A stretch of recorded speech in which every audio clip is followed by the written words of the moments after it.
Hey guys, welcome to my channel. Let's skip the intro and jump right to the sketch. I usually start with a circle. I don't try to make it too perfect, just drawing it very freely. I divide this circle into two parts. Depending on the angles, this line might go to the other sides as well. Here, since the angle in my reference is almost in the front view, the line is also in the middle. The important thing to get the proportions right is to mark the forehead with a line above the circle, so the angle becomes much more accurate. Then I divide the face with three horizontal lines with a little circle for the chin area. I place a triangle for the nose, and I see many people use different methods for the nose, like using three circles, but I think if you have trouble with getting the eye distance right, or if they seem too far apart or too close, this method works really well. You can place a triangle and then add two diagonal lines on both sides. This helps you find the placement of the eyes and even the eyebrows. If you continue the lines of the nose, you will gradually have the place where the lips probably should be.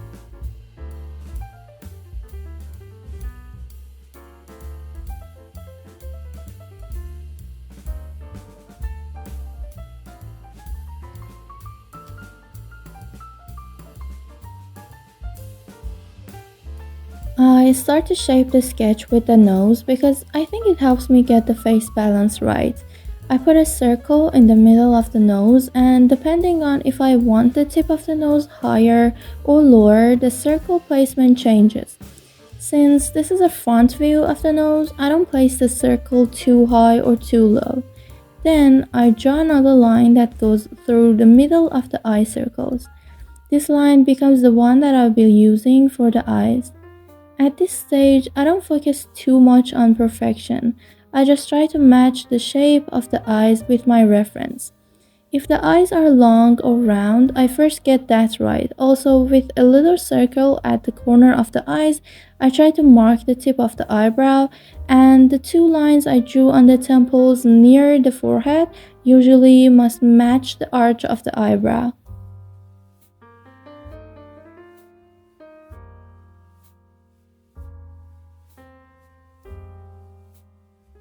I don't stress about lines being correct, and I try to hold the pencil pretty lightly so it doesn't press hard on the paper. And I try not to make everything too precise because the more you make the lines neat, the more the sketch might look artificial.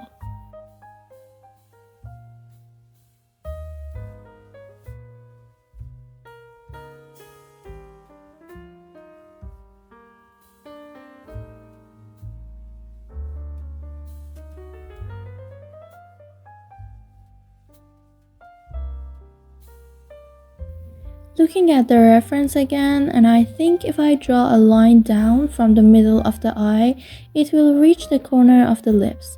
To make the lips more accurate, I try shading them a little because it helps to show their shape much better. For the general face shape, there should be some areas with bumps and dips, and these change for each face. That's why it's really important to carefully look at your reference to know where those dips are. Usually there's a dip near the eyes and cheeks, so I always make sure to add space for the cheeks because without this, it can be hard to figure out the volume of the cheeks and where the bumps and dips should go.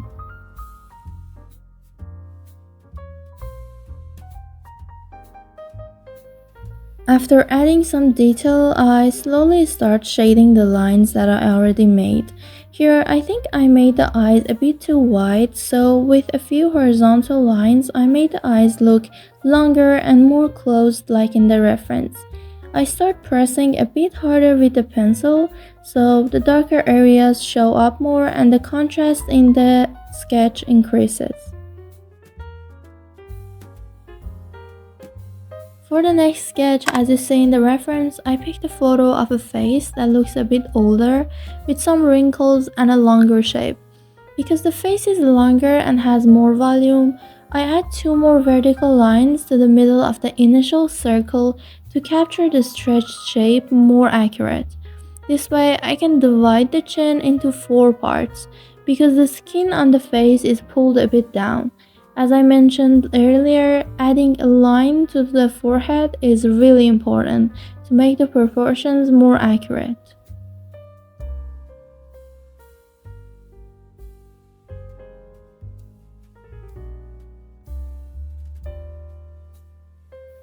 I recommend drawing faces that are a bit older or the ones with more expressions.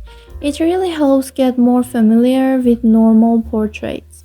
You know that using faces that are very standard or very young with smooth and even skin makes you focus more on the standards than being able to draw normal people's portraits. So using references with older faces or different looks helps you to capture the face's shape much better. And it might actually be a bit easier because it requires less precision for lines.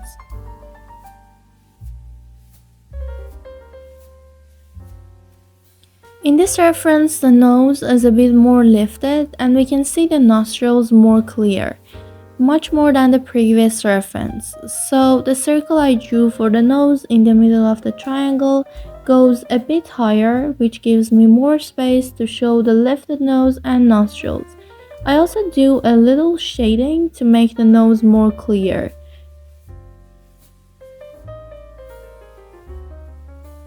The eyes in this reference are deeper, so I move the circle I use for the eyes closer to the eyebrow and try to give that deeper look.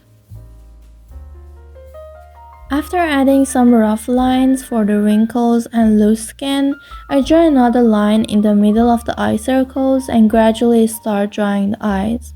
I try not to draw a perfect circle for the eyes, instead, I draw a rough shape with angled lines. Sometimes there's a shadow below the nose and I draw that shadow initially too, so that I can figure out where to place the lips. It helps me to avoid drawing the lips too close or too far from the nose.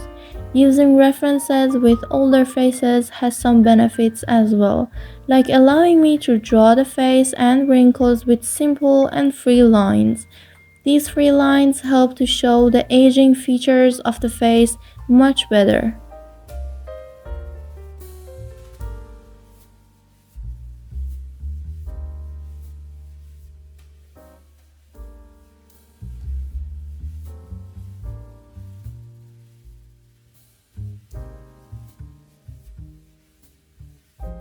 I usually consider the ears to be in line with the eyes, but in this reference, because the face is more droopy, the ears are also a bit downward.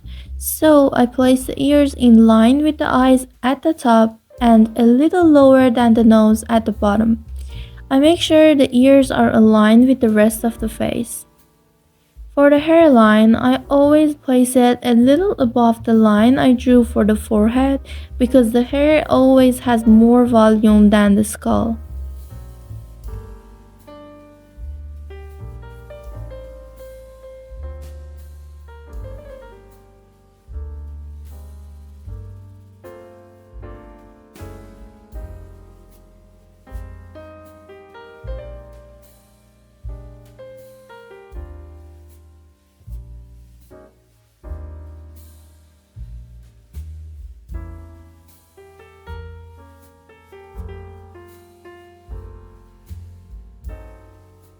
So this is it for today's video and see you in the next one.